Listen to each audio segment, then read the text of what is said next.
अब मीडिया में जो चल रहा है उसके माध्यम से लोकसभा चुनाव को देश के चुनाव में एजेंडे सेट किए जा रहे हैं और देश की समस्याओं को पूर्ण रूप से गायब कर दिया गया है। देश की मीडिया के द्वारा सारी देश की जो समस्याएं चल रही हैं, किसान की, मजदूर की और आम आदमी की, महंगाई की, तो इन सारी समस्याओं को बिल्कुल एकदम मतलब उन पर कोई चर्चा नहीं हो रही है और देश का एजेंडा सेट किया जा रहा है। अब चर्चा क्या चल रही है कि तैयारी ये चल रही है कि देश के इतिहास पर चर्चा को ले जाया जाए फिर से और देश की मूल समस्याओं से देश का ध्यान भटकाया जाए और देश का चुनाव लड़ने की तैयारी की जाए, क्योंकि देश की समस्याएं जस की तस खड़ी हुई हैं। देश में जो मुद्दे चल रहे हैं वो जस के तस खड़े हुए हैं। अब मजदूर की जब मैं बात करता हूं तो अब क्या हुआ इन 9 सालों में मजदूरों के साथ जो हुआ कि 12 घंटे की ड्यूटी, लेबर लॉ बदले गए, मजदूरों के फैक्ट्रियों में काम करने के कानूनों में बदलाव किया गया और उनमें घंटे बढ़ा दिए गए।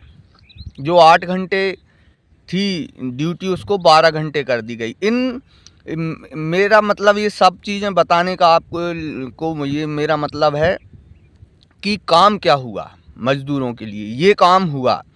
अब ये काम किसके लिए हुआ कि मज़दूरों की ड्यूटी तो बढ़ा दी गई 4 घंटे, 12 घंटे की ड्यूटी कर दी गई है। जिन फैक्ट्रियों में काम कर रहे हैं मज़दूर उनको फैक्ट्रियों में 12 घंटे की ड्यूटी देना पड़ रही है। ये लेबर लॉ में बदलाव और उस समय के अकॉर्डिंग उनकी जो सैलरी बढ़ना चाहिए, जो उनको मिलना चाहिए वो नहीं मिला है। तो मेरा मतलब काम की मतलब कि इन सुधारों की चर्चा, जैसे कृषि में है तो 3 कानून भले ही वापस हो गए हों, लेकिन कारपोरेट का जो साफ इशारा है उन 3 कानूनों को देश में लाने का एक साफ इशारा ये था कि अब कृषि का भी कारपोरेट मतलब किसान पर भी कारपोरेटीकरण होगा। तो ये सारी समस्याएं हैं और जीडीपी और ग्रोथ रेट और अर्थव्यवस्था की क्या हालत है, बेरोजगारी, अनएम्प्लॉयमेंट मतलब बर्दाश्त के बाहर अनएम्प्लॉयमेंट पूरे देश के अंदर।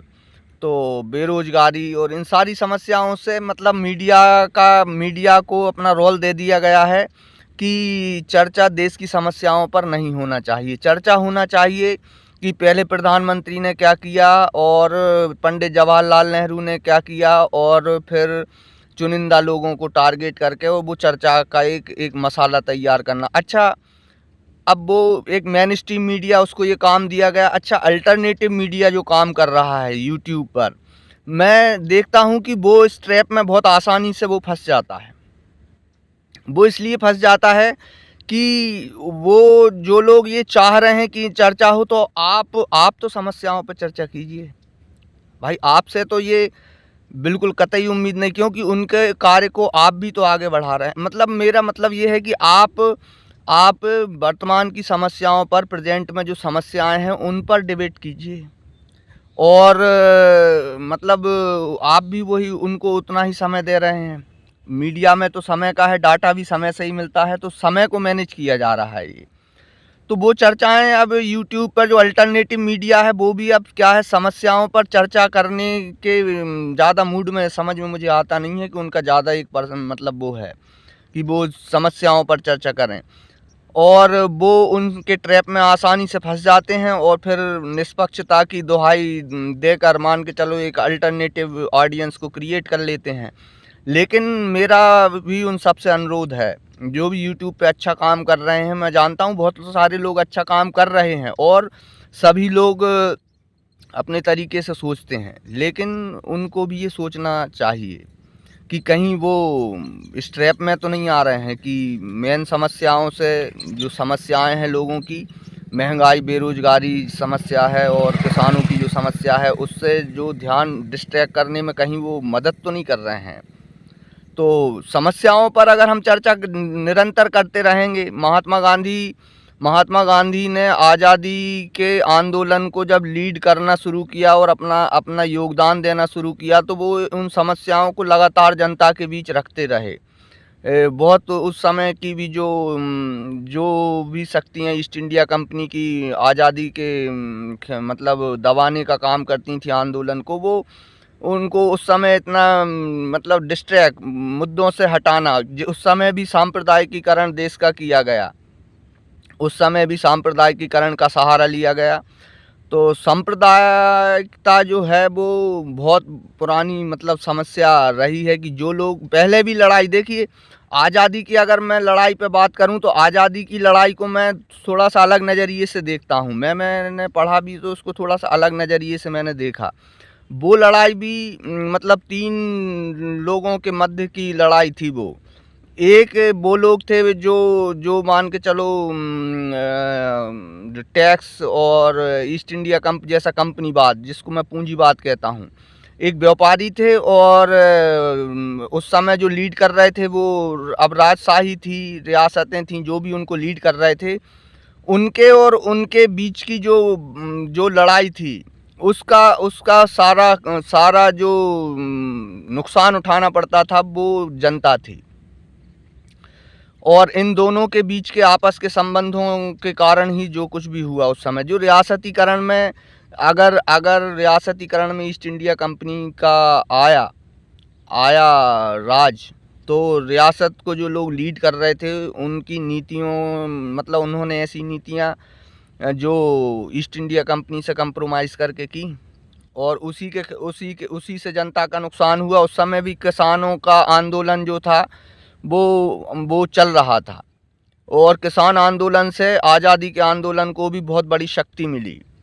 जैसे चाहे वो झांसी का संघर्ष रहा हो, चाहे 1857 की बात, मतलब इतिहास के कुछ तथ्य बता रहा हूँ, उसमें भी किसानों का एक योगदान, किसानों के साथ भी जो ईस्ट इंडिया कंपनी उस समय जो टैक्सेशन की नीति चला रही थी, जिससे किसानों का शोषण हो रहा था, उसके खिलाफ किसानों में आक्रोश था, और फिर वो क्रांति आगे बढ़ी।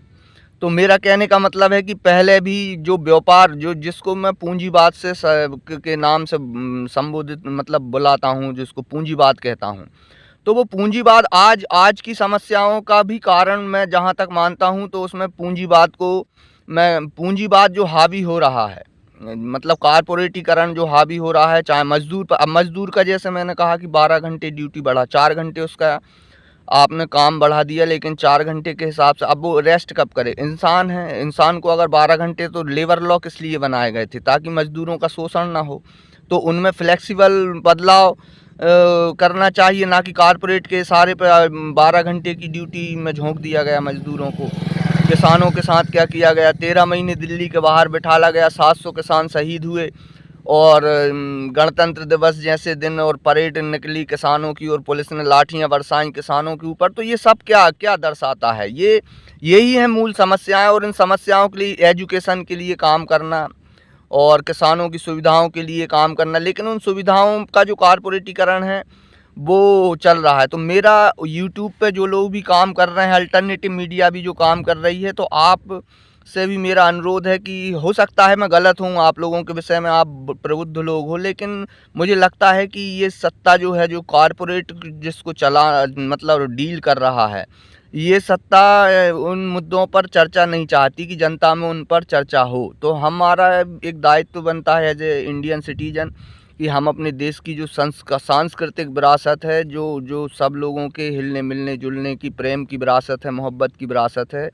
इसके लिए हम जो भी कुछ कर सकें, चाहे वो 1 मिनट का ही वीडियो क्यों ना हो, चाहे वो कुछ भी जो आपकी समझ में आ रहा है। और इन तथ्यों को ध्यान, आप देखिए 9 साल में लेबर लॉ में वो परिवर्तन किए गए जो कारपोरेट के हित में हैं, और एग्रीकल्चर में भी जो लॉ में परिवर्तन किए गए वो भी कारपोरेट के ही हित में हैं, और जो 3 कानून सबसे बड़ा जो रिफॉर्म के नाम से लाया जा रहा था वो भी कारपोरेट के ही हक में था। तो जब तक इस देश में कारपोरेट के हित में कानून बनाने का काम कोई भी करेगा तो इस देश को क्षति होगी, क्योंकि कंपनीवाद से अगर इस देश में खुशहाली होती तो बहुत पहले ईस्ट इंडिया कंपनी के नाम से भी इस देश में शासन चलाया गया।